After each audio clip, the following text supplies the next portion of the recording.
Kimmel privé d'antenne après des propos sur Charlie Kirk. Et Sophie Binet qui nous explique l'extrême droite s'attaque au contre-pouvoir. Mais tu te fous de nous, Sophie? Quand l'extrême gauche danse sur la mort de Jean-Marie Le Pen, là par contre c'est silence radio, là par contre c'est open bar, on a tous le droit, ouais.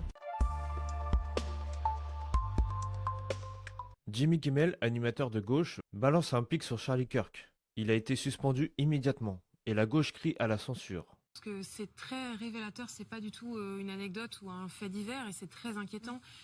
Ça confirme que l'extrême droite peut jamais être considérée comme un parti comme les autres puisque quand elle arrive au pouvoir, elle s'attaque à tous les contre-pouvoirs. On sait que le principe de la démocratie, pour qu'elle soit réelle, il faut qu'il y ait la liberté de la presse, l'indépendance des journalistes et des contre-pouvoirs. Et là, l'extrême droite arrive au pouvoir et systématiquement essaye de bâillonner les journalistes.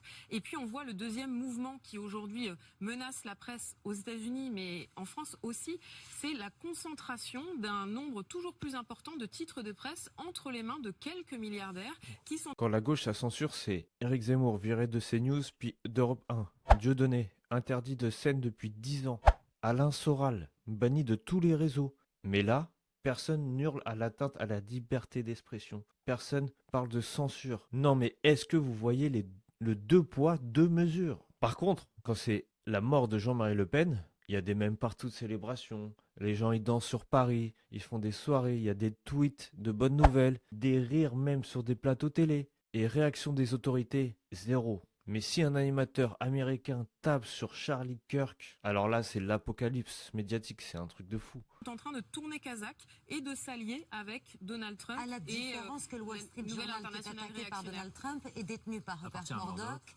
qui est très proche de Donald Trump.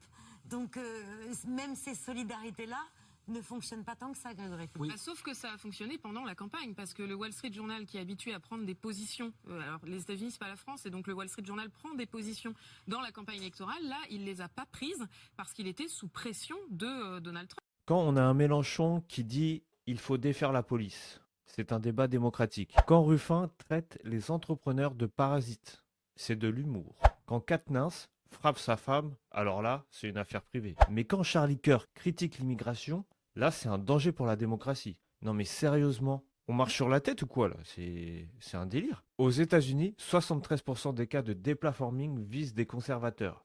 12 animateurs de droite suspendus, versus que 2 animateurs de gauche. 86% des modérateurs réseau votent démocrate. En France, 15 personnalités de droite interdites d'antenne. Par contre, 0 personnalité d'extrême gauche, bien évidemment. La droite attaque les contre-pouvoirs. Bah oui, ça se voit. Sophie Binet et toute la gauche défendaient Jimmy Kimmel quand il se moquait de Donald Trump. C'est de la satire politique, c'est de l'humour, c'est la démocratie. Mais quand c'est contre la gauche, tout d'un coup, l'humour devient un danger pour la République. Comme toujours, deux poids, deux mesures. Franchement, ma petite Sophie, j'ai vraiment honte pour toi. Tu représentes les travailleurs français et tu répètes les pires éléments de langage des censeurs. La vraie question, qui attaque vraiment les contre-pouvoirs? Ceux qui censurent ou ceux qu'on censure? Moi, par contre, j'ai déjà ma réponse. Et vous?